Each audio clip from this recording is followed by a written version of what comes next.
चला तर मंडळी, आज करूयात वरून छान कुरकुरीत आतून मऊ लुसलुशीत बँगलोरी स्टाईल पोडी मसाला डोसा।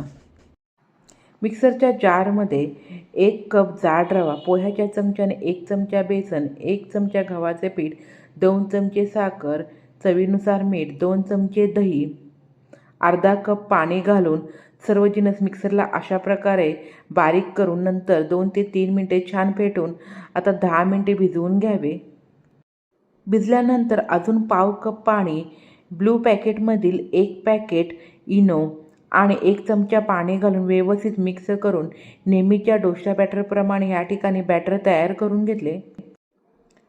डोसा पॅन हलकासा गरम झाल्यानंतर तेल लावून अशा प्रकारे पुसून नंतर त्यावरती डोसा पसरून गॅसची आच मोठी करावी। आता त्यावरती गन पावडर, तयार केलेली बटाट्याची भाजी घालून बँगलोरी पोडी डोसा तयार। धन्यवाद।